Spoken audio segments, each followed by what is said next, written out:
안녕하세요. 글을 어떻게 시작해야 할지 모르겠네요. 사연을 들을 땐 편하게 들으면서 왠지 나도 금세 사연 도전을 해볼 수 있을 것만 같았는데 막상 적어보려니까 시작부터 막힙니다.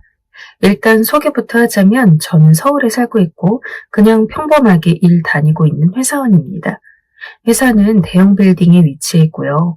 가뜩이나 사람 바글바글한 대형 빌딩인데 코로나 확진자까지 연이어 발생하고 있으니 내부 분위기가 영 좋진 않습니다. 하필 저희 층에서 코로나 단체 감염 사례가 발생하는 바람에 임시 규율이 하나 만들어졌는데요. 그건 바로 단체로 나가서 점심 먹기 금지입니다. 웬만해선 점심 먹으러 떼거지로 나갈 생각도 말라는 것이었죠. 잘 생각해보면 탁상행정 그 자체인 별로 효율성 없는 규율이었으나 위에서 까라고 하면 까야 하는 을들의 세계에선 이빠른 소리 내는 자가 없었습니다. 나름 연차짬이 찼다고 할 수 있는 저 역시도 한낱 을의 군단에 속했죠. 그래서 17중 코로나 단체 감염 대참사 사태 이후로 저는 매 점심시간을 홀로 보내게 되었습니다. 각자 자기 자리나 휴게실, 탕비실 등을 이용해 점심을 먹었습니다. 저는 이왕 그렇게 된 거 이동하기도 귀찮아서 그냥 제 자리에서 도시락을 까먹기 시작했어요. 그런데 생각보다 너무 좋고 편하더군요. 에너지 낭비가 확 줄었고 점심에 들었던 돈도 확실히 굳었습니다. 밥 먹고 나도 시간이 널널해서 놀랐어요. 저는 담배도 안 피우기 때문에 더 그랬죠. 이렇게 혼자서 제자리에 남아 도시락을 까먹고 시간이 남아돌게 되면서 제가 애용하게 된 것이 바로 유튜브였습니다. 야구나 축구 영상들 주로 틀어놨죠. 그런데 그건 제가 집에서도 원래 봤던 종목들이라 혹시 소리만 들을 수 있는 재미있는 유튜브 영상 같은 건 없을까 새롭고 참신한 걸 찾아봤습니다.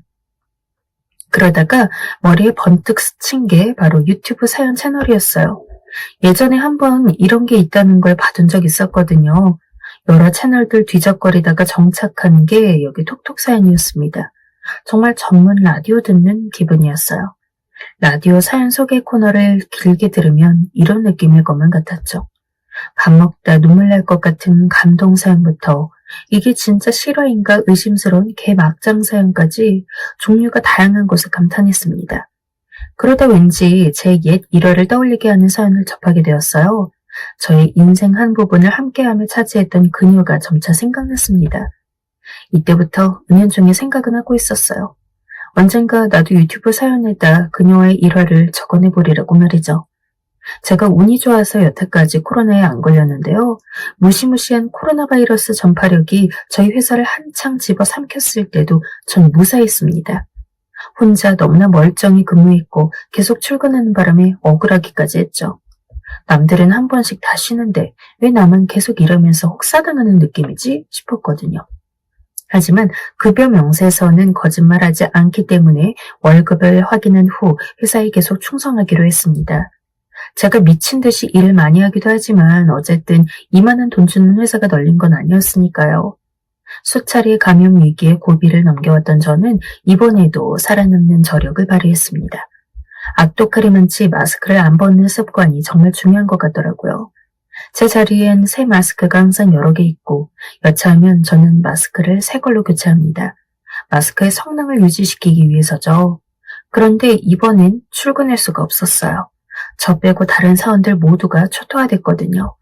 조치에 따라 일주일간 반강제로 재택근무를 진행하게 되었어요. 지옥 같은 출퇴근 안 해도 되니까 시간이 여유롭기도 했지만 전 약간의 농땡이를 피우기로 마음먹었습니다. 그동안 너무 숨 넘어가게 일을 열심히 하며 달려온 것 같으니 이런 기회에 설렁설렁하게 일하고 싶어졌어요. 그리고 바로 이런 기회가 났을 때 사연 보내보면 어떨까 하는 생각이 들었기 때문입니다. 사연 영상들을 접하다가 제가 강하게 떠올렸던 그녀는 한때 제 여자친구였습니다. 제가 다니던 회사와 저의 연봉을 무척 사랑해주었던 그 여자친구 이야기 한번 적어보고 싶습니다. 여자친구와 저는 2살 차이의 커플이었어요. 제 쪽이 연상이었고요. 큰 나이 차이는 아니었기 때문에 완전히 또래로서 친구처럼 재미있게 잘 지냈던 사이였죠. 원래 지인 소개로 다른 여자분을 만났는데 그 여자분과 잘 될 듯 말 듯 하다가 결국 안 됐어요. 뭔가 서로의 타이밍이 맞지 않았던 것 같아요. 그 여자분은 굉장히 사교적이고 주변에 아는 사람들이 많았는데 그 당시 그 여자분이 꽤 친하게 지냈던 아는 동생이 있었죠. 친하게 지냈던 동생이 바로 제 여자친구였습니다. 어쩌다 보니 인연의 화살이 그쪽으로 가서 또 그렇게 연결되더군요. 신기하기도 하고 이상하기도 하고 어떻게든 만날 인연은 다 만나게 되어 있다던데 별 희한한 방식으로도 다 맺어지는 법이더군요. 저랑 여자친구가 정식으로 사귀게 된 이후로 그 여자분은 더 이상 제 여자친구와 가깝게 지내기 어색하다며 점차 멀어지게 됐습니다. 아무래도 그럴 수밖에 없었던 것 같아요. 그래도 그 여자분이 저희가 결혼 얘기 꺼내기 전보다도 더 먼저 결혼을 했기 때문에 다행이었어요. 저랑 사귈까 말까 했던 관계가 끝나고는 연애를 계속 안 하셨던 걸로 전 분명히 알고 있는데 나중에 본인이 연애를 따로 만나셨는지 이 연애를 반년 정도인가 그렇게 짧게 하시곤 바로 결혼했습니다. 저랑 여자친구도 슬슬 결혼 얘기하게 되었죠. 저희는 그냥 사귈 때는 별다른 문제라든지 그런 게 없었어요. 흔한 연인들의 사랑 싸움 같은 것들이야 몇 번 했지만요. 그런데 결혼 얘기가 오가고 나서부터는 은근하게 달라진 점이 있었다고 생각합니다. 아무래도 결혼이라는 큰일, 그리고 지극히 현실적인 고민을 하게 되는 시점이다 보니까 그랬던 것 같아요. 오빠, 우리 지난번에 했던 얘기 때문에 내가 신경 쓰여서 고민을 좀 해봤는데. 어떤 얘기? 뭐?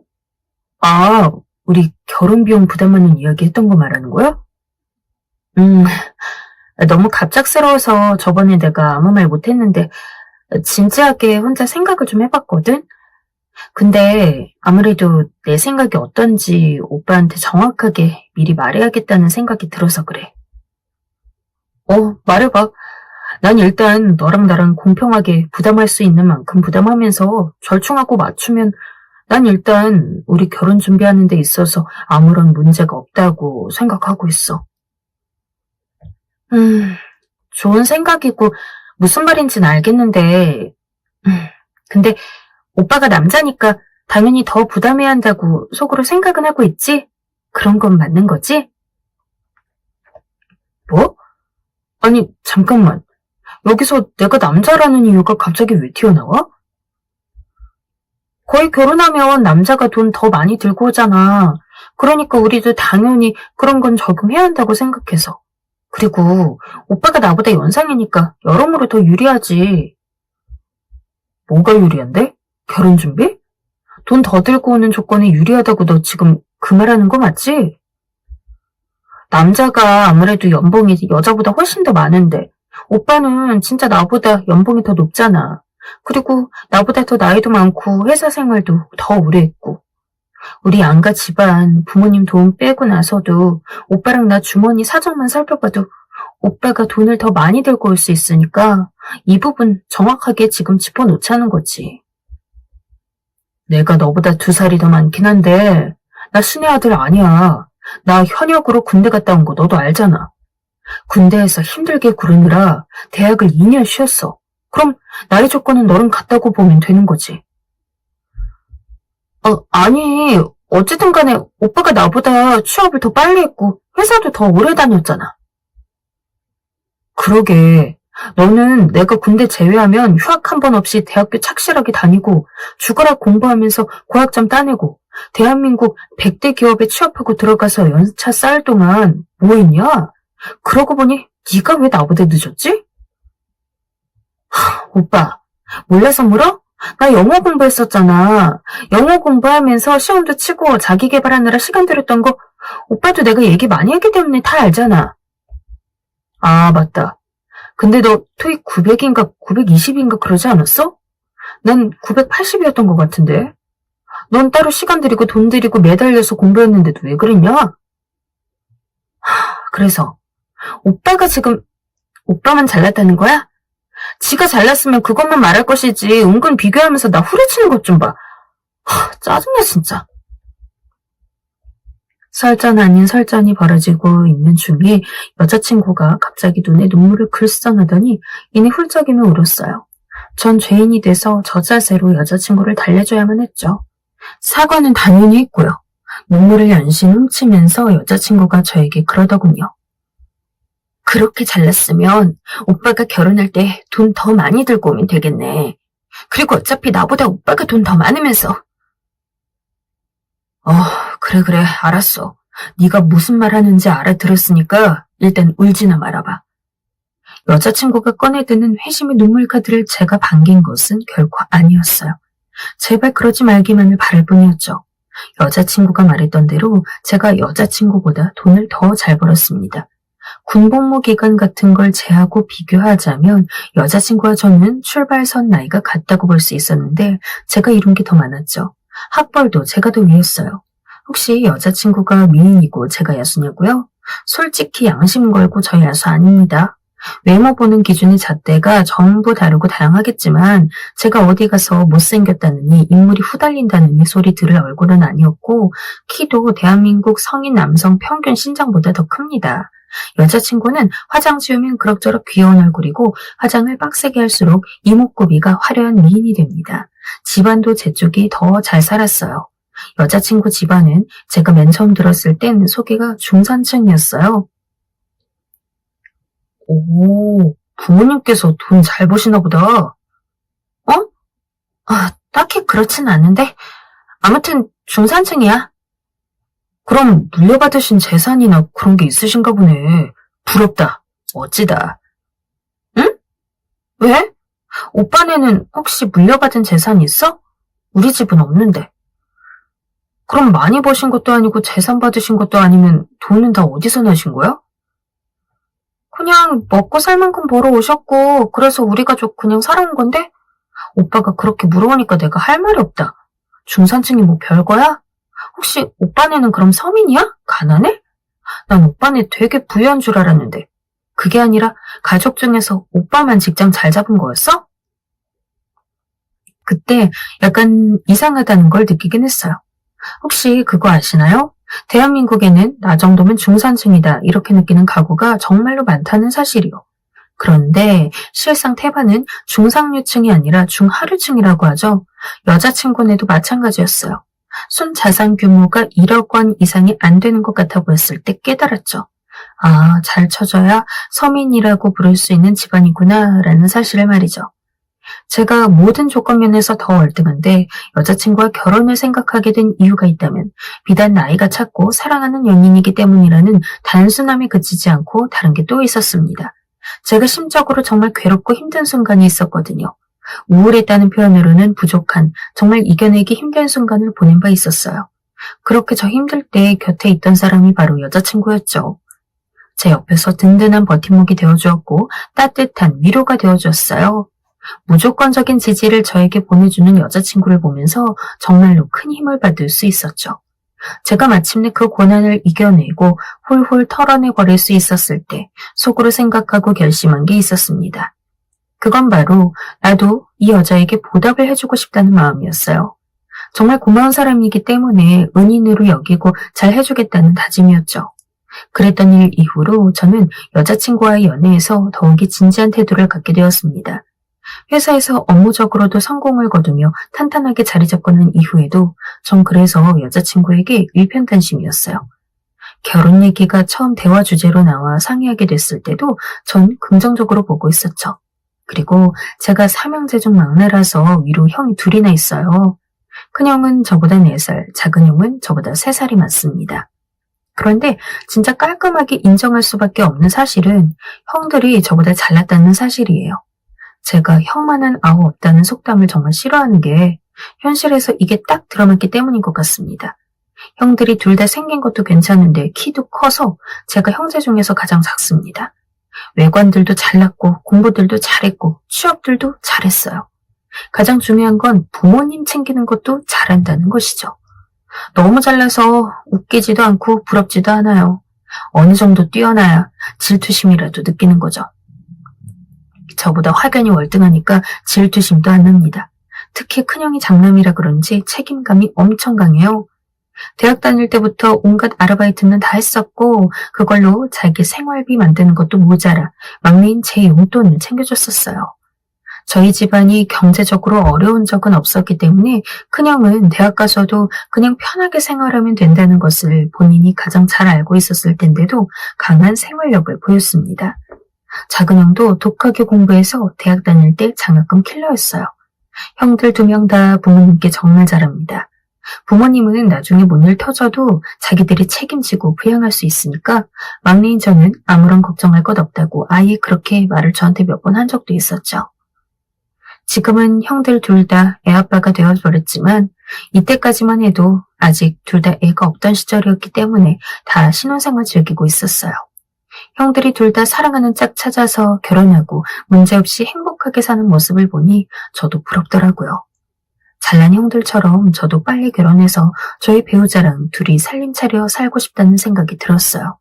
그래서 제 곁에 있던 여자친구와의 결혼을 꿈꾸게 되었던 게 있었고요. 제가 책임지고 돌봐야 할 식구가 집안에서 한 명도 없으니 전 부담이 없었기에 여자친구네가 돈이 부족하든 말든 기우는 결혼을 해도 괜찮았습니다. 만일 저에게 먹여 살릴 입들이 있는 처지였다면 저보다 가난한 상대와의 결혼 생각은 엄청 부담스러웠을 것 같군요.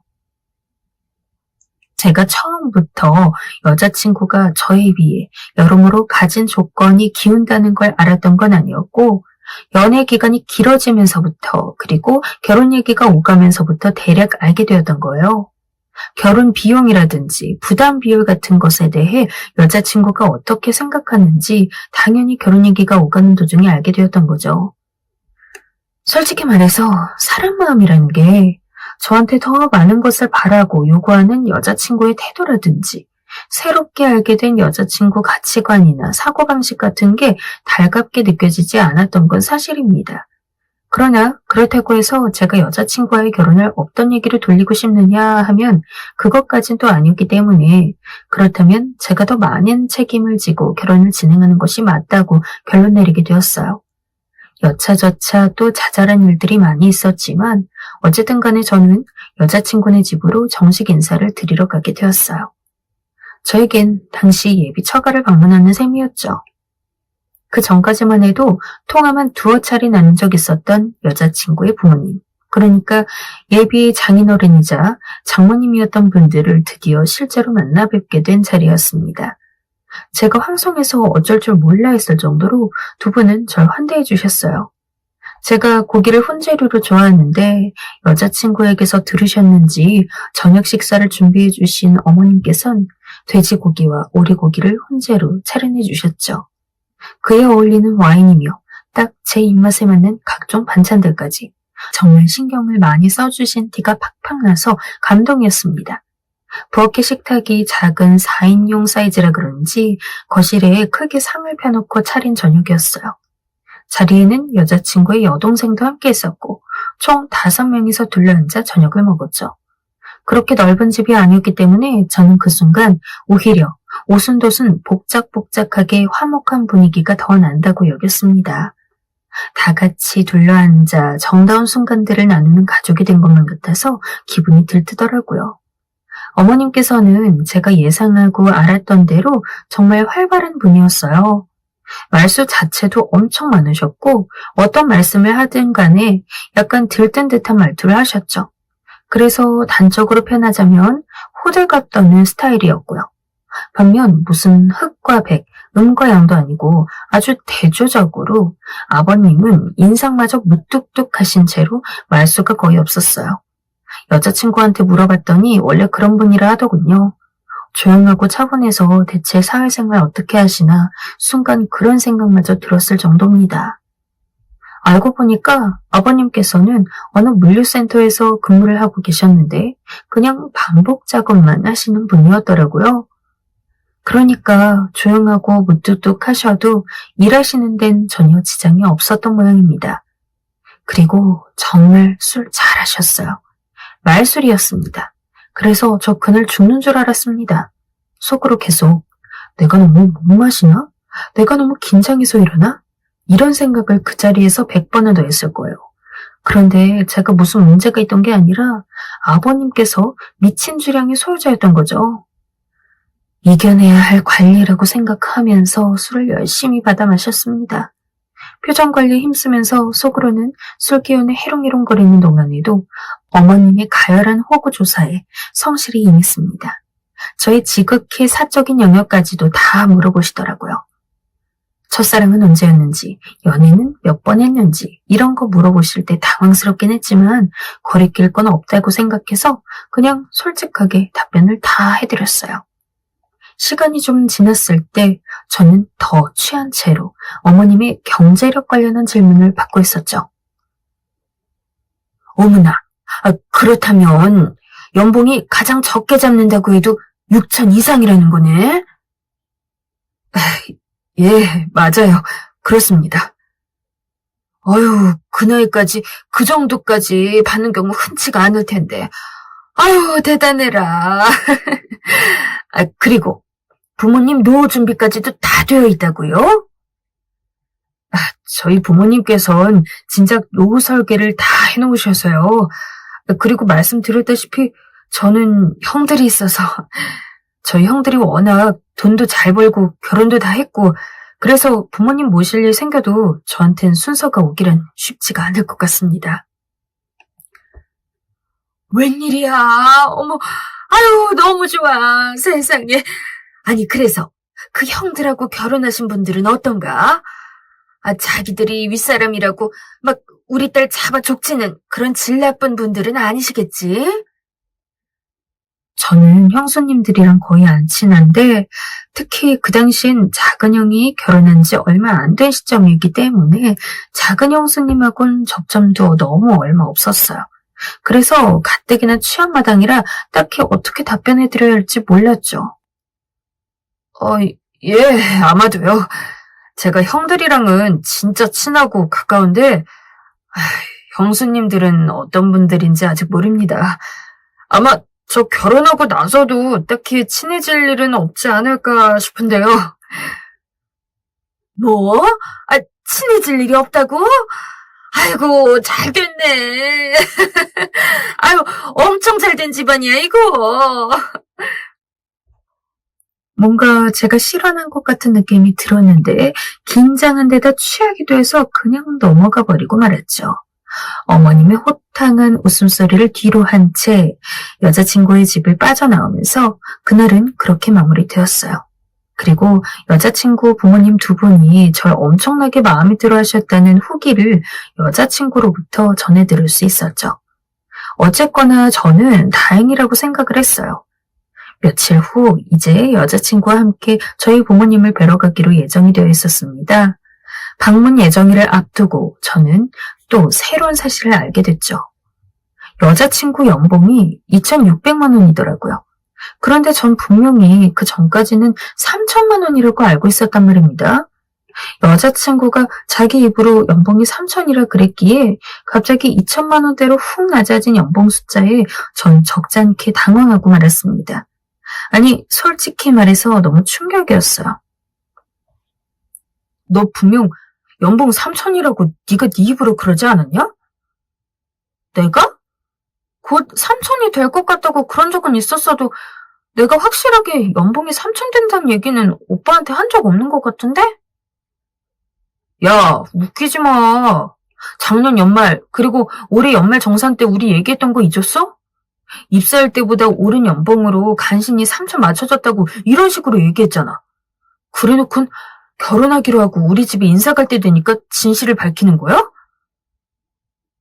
진짜 왜 이래? 3천 받고 싶다는 희망사항을 내게 얘기했었나 보지. 희망사항이랑 자기가 받고 있다는 연봉 얘기랑 그걸 어떻게 헷갈리게 말할 수가 있냐? 가만 생각해보니까 우리 그때 카톡으로도 이거 대화 나누지 않았었나? 카톡 뒤져보면 작년 연말쯤에 네가 연봉 3천 얘기한 거 있을 텐데. 그랬다 쳐. 내가 그렇게 얘기했다 치자고. 그런데 뭐가 달라져? 어차피 연봉 그거 숫자 달라져봤자 오빠 한 달 월급보다도 차이 안 나는 금액이야. 그런데 그게 그렇게 중요해? 당연하지. 네가 지금 맥락을 못 읽는 건지 일부러 회피하는 건지 모르겠지만 이건 돈을 떠나서 신뢰의 문제야. 어떻게 거짓말을 하고 지금까지 날 속였냐? 무슨 생각으로 그랬어? 여자친구가 눈물이 또 그렁그렁 맺혀서는 서로에게 날 세우는 거 그만하자고 했어요. 제가 언제 그렇게 날을 세웠다고 그러는 건지 답답했어요. 이런 문제도 그럼 둥글게 손뼉이나 치면서 부드럽게 다 넘어가야만 한다는 건지. 그 순간 여자친구가 너무 얄밉게 느껴졌고 저도 속은 게 억울하기도 해서 계속 뭐라고 따졌습니다. 여자친구도 화가 났는지 저한테 소리를 지름으로써 본격적인 말다툼으로 번지게 됐고요. 아무리 잘 사귄 커플이라도 결혼 준비하면서 그렇게 많이 싸우고들 헤어진다더니만 그 말이 왜 있는지 실감이 났어요. 저는 하나부터 열까지 여자친구보다 더 많이 희생하는 것 같았는데 그럼에도 그런 정성에 보답받지 못하는 기분이 드니까 정말 여자친구와 결혼까지 하는 게 맞는 건지 저도 회의감이 들더라고요. 그런데 다음날 여자친구가 저에게 먼저 사과를 청해왔어요.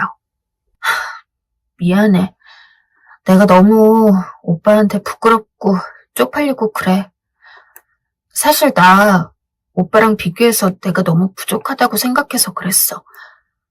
내가 너무 부족하고 못난 게 부끄러웠고 그래서 연봉이나마 2,000대가 아니라 3,000대라고 그렇게 거짓말하고 싶었던 것 같아. 정말 미안해. 이게 다 내가 자격지심이 심해서 그런 것 같아. 저한테 미안해서 밤새 잠 못 자고 뒤척거렸다는 말이 맞는지 여자친구 안색이 좋지 못하더라고요. 그렇게까지 말해주니까 제 마음이 금세 물컹해졌어요. 먼저 제대로 사과해주고 특히 자기 속마음을 솔직하게 저한테 표현해준 것이 좋았어요. 제가 잘못한 부분은 없었고 사과를 받아야 마땅한 입장이고 상황이긴 했으나 여자친구가 그렇게 나와주니까 고마운 마음이 들었습니다. 저희는 투닥거리면서도 또 그렇게 화해했어요. 여자친구 말대로 그 3,000 연봉이 아니든 말든 그렇게 큰 영향은 없었으니까요. 그리고 예정대로 저희 부모님 댁으로 여자친구를 데리고 갔습니다. 형들은 결혼했으니 당연히 같이 안 살았고 저도 자취 생활을 하고 있었으니 본가는 오로지 부모님만 생활하셨어요. 적적해 하실까봐 제가 일부러 부모님 댁으로 몇 번씩 가서 자고 오고 했어요. 여기서 비교를 한번 하고 넘어가자면 부모님 계시는 저희 본가는 60평대의 브랜드 아파트고요. 제가 일전에 인사드리러 갔던 여자친구네 집은 28평 크기의 빌라입니다. 빌라가 밀집되어 있는 다세대 주택 동네에 위치해 있어요. 여자친구가 30평 넘는다 했었는데 제가 직접 가보니까 그 정도까지는 암만 해도 사이즈가 안 나오는 것 같아서 검색을 해봤죠. 여자친구가 자꾸 35평인가 36평이라고 주장했거든요. 그런데 그 빌라는 28평이었어요. 이제 보니까 참 2로 시작되는 숫자 감추려고 3이라고 우기는 걸 여자친구는 좋아했나 봐요.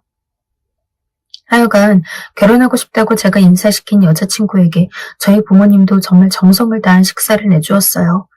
잘 차려진 식탁을 본 여자친구도 감동받았는지 연신 표정이 상기되어 있었습니다. 나와서 제가 집으로 바래다 주는 길에도 계속 음식 고급스럽고 맛있었다고 말하더라고요. 여자친구는 저희 부모님을 정식으로 뵌 후 엄청 행복해 보였고요. 반면 저희 부모님은 고심이 깊어 보이셨습니다.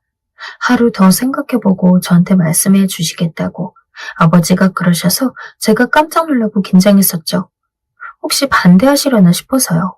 그런데 그 다음날 저희 부모님께서는 저에게 허락의 의사를 비춰주셨어요.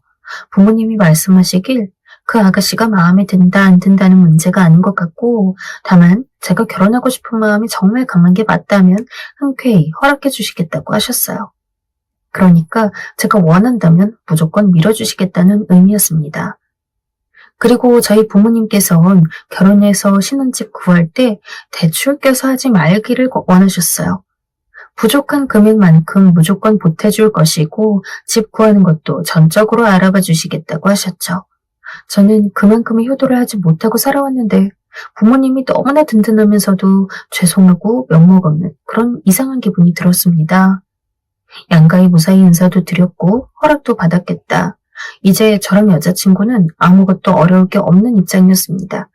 하지만 문제는 이 다음부터 일어날 줄 그때까지는 정말 상상조차 못했습니다.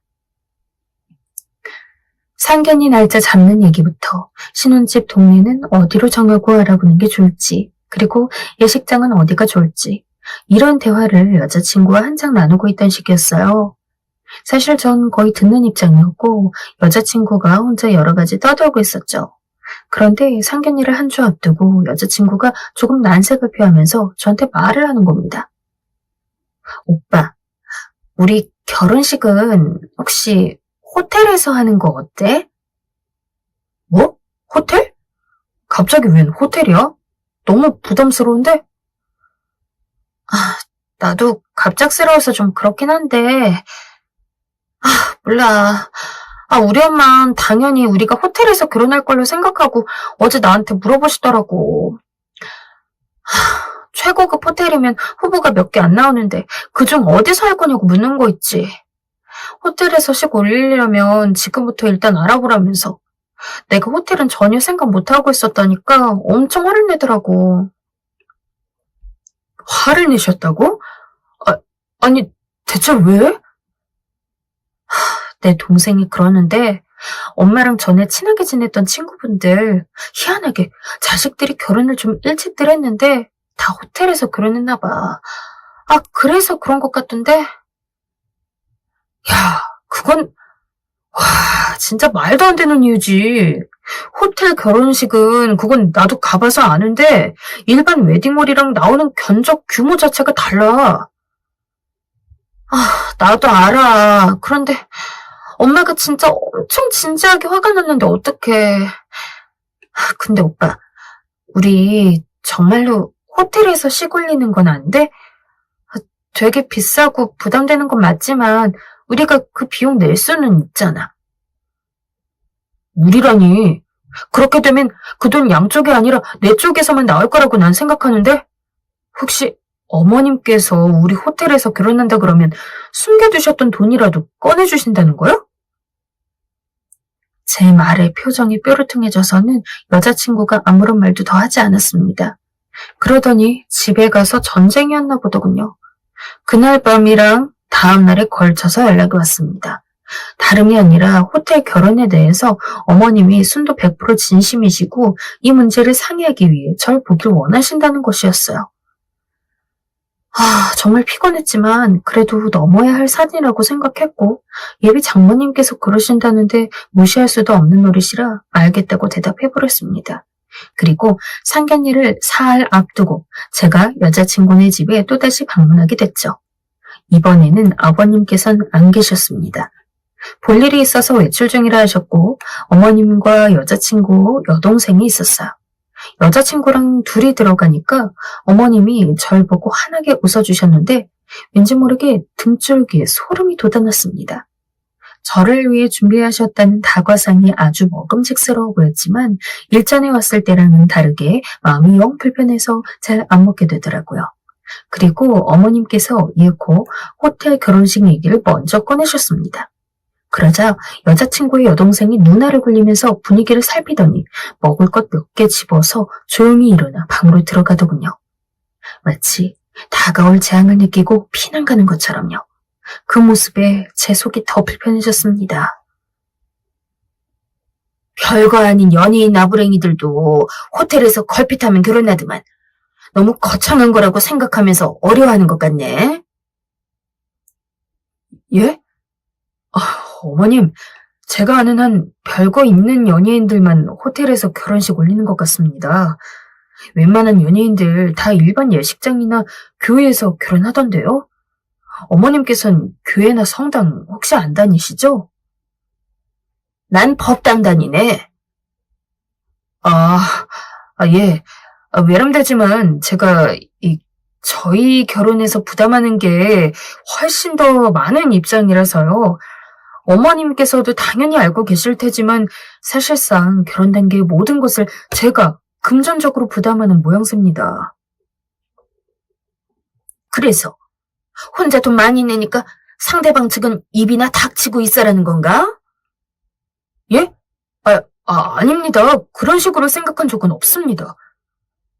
제가 너무 당황해서 여자친구를 살펴봤는데 저랑 눈이 마주쳤으면서도 그냥 씩 웃고는 시선을 피하더라고요.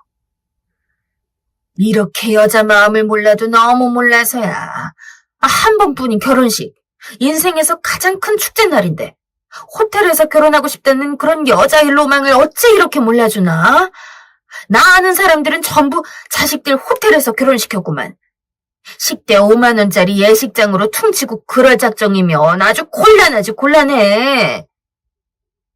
어머님께서 열변을 토하시는 것에도 어이가 없었지만 여자친구 표정을 보니까 왠지 이미 자기 모친을 따라 의견을 호텔 결혼식으로 굳힌 게 틀림없어 보였어요. 그걸 보니까 제가 갑자기 배신감이 들고 너무 황당하더라고요. 제가 그렇게까지 다 져주고 다 맞춰주고 그리고 해주겠다고 약속까지 했는데 호텔 결혼식 오는 날은 자기 모친 따라서 이젠 그것까지 저에게 뻔뻔스레 요구하려 들다니. 어머니 말씀에 일리가 있습니다. 그렇게나 호텔 결혼식을 원하는 쪽이 있다면 들어주는 게 맞죠. 호텔에서 결혼하는 걸로 하고 예식 비용 반반 부담하면 될 것 같습니다. 제가 진작 이렇게 생각했어야 했는데 굳이 호텔에서 결혼하는 것에 의의를 두지 않다 보니 융통성이 없었네요. 죄송합니다. 저는 어머님과 여자친구를 번갈아 쳐다보며 차분하게 말을 뱉었습니다. 한 발 물러선 채 꺼내든 최후 통첩이었죠.